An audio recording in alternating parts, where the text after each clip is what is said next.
Hello, everyone. Welcome to Celsius 233, your go-to place for fiction book summaries. Today we will get lost in the pages of Love Story by Irving E. Cox, Jr. Love Story by Irving Cox, first published in 1956, is a dystopian science fiction short story that explores gender roles, societal manipulation, and personal rebellion. Set in a matriarchal society where men are objectified and controlled through a mysterious substance called the compound, the story follows George, a young man who is immune to the substance. His immunity becomes the foundation for a daring plan to escape societal expectations and expose the reality behind the compound.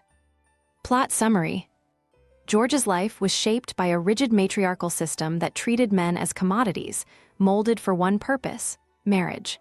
At 19, he was an ideal product of this world. A muscular, handsome young man, valued at 20,000 shares, meticulously trained by his mother to be sold off to the highest bidder. But George had a secret that set him apart. Unlike other men, he was immune to the compound, a drug given to boys during adolescence to enslave them to their desires and make them easier to control. George's immunity made him dangerous, a hidden threat to the society that treated men like objects. The duty bell rang, and George clattered down the steps of his confinement cubicle. His mother was waiting in her luxurious car. Their relationship was one of ritualistic coldness, and although he played the role of the obedient son, George had long since lost any genuine connection with her. She saw him as a transaction, a means to gain more shares in a society ruled by corporate wealth. She informed him that Mrs. Harper had made a bid for him. The woman was interested in marrying her daughter Jenny to George, and his mother, ever the businesswoman, was set on sealing the deal. Jenny Harper was different from the other women George had encountered, youthful and vibrant, unlike the calculating older women who ruled his world. There was a glimmer of genuine affection between them, but George's mind was fixed on a different goal. He had no intention of being just another man enslaved by the compound and controlled by a wife. He saw in Jenny not just a wife, but an opportunity for revenge. His immunity gave him a rare advantage, and he planned to use it. If he could marry Jenny and find out where the compound was made, he could destroy it and free other men from the cycle of manipulation. The marriage negotiations went smoothly. Jenny wanted George, and the price was set at 28,000 shares. The wedding was a grand affair, a spectacle of wealth and power. Jenny, radiant in a nearly transparent gown, was eager to begin their life together, imagining a perfect romance. George, however, had his sights set on a different future. After the ceremony, Jenny revealed the secret. She knew where the compound was manufactured, in the Directorate building in Hollywood. Their honeymoon was planned at Memory Lodge, a luxurious resort in the mountains. George, now with the knowledge he needed, began to devise his escape. As they drove toward the lodge, George deliberately took a wrong turn, driving deeper into the isolated mountain roads.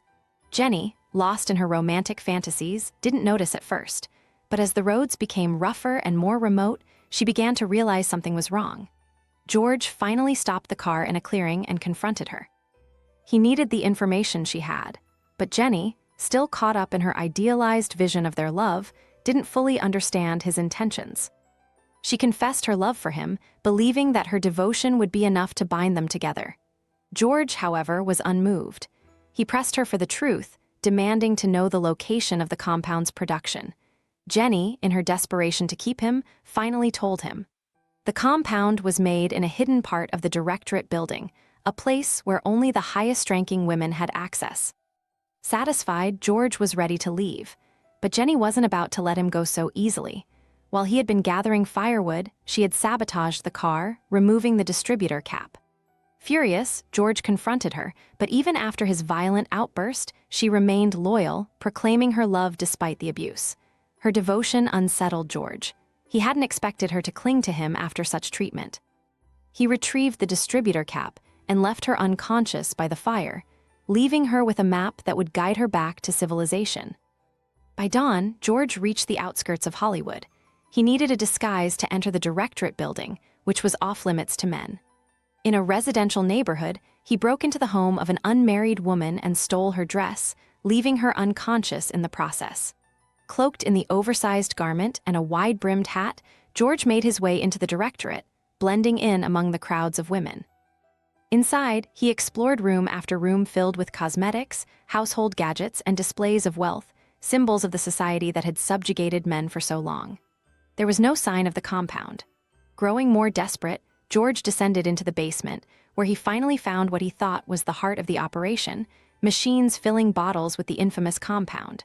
But as he watched, a sickening realization hit him. The bottles contained nothing more than harmless flavoring syrup and vitamins. The compound was a lie. There was no drug enslaving men. The real prison was the belief in the lie itself. Men were controlled not by addiction, but by their own fear, guilt, and conformity. Before he could process the full extent of this revelation, the moral squad surrounded him. Armed and imposing, these women were the enforcers of the matriarchy's rule. But instead of killing him, the top director approached George with pity in her eyes. She revealed that every so often, a man like him figured out the truth, and they let him see it before dealing with him. She offered no anger, only resignation. The society George had lived in was built on a lie that was too ingrained to dismantle. Men accepted their roles because they were too afraid to challenge them. Just as the director prepared to end his life, Jenny appeared, holding a gun. She demanded that George be freed, declaring that she wanted a real man, not the hollow imitation her society created. The director, moved by Jenny's sincerity and perhaps by her own sense of regret, allowed them to leave. She gave George and Jenny a brief head start, telling them of a bachelor camp in the mountains where they might find safety. Hand in hand, George and Jenny fled, knowing that the life they sought would not be easy. But for the first time, George felt a glimmer of hope, not just for himself, but for the possibility that the lie they had been living might someday crumble, leaving room for something real and true. That's it for now, but don't stop here. Irving E. Cox Jr. has more stories waiting for you. Check them out in the description or on Celsius 233. Remember, while our summaries capture the essence, they can never replace the full experience of reading the book. If this summary intrigued you, consider diving into the complete story, buy the book, and immerse yourself in Irving E. Cox Jr.'s original work. Bye-bye, take care, have fun.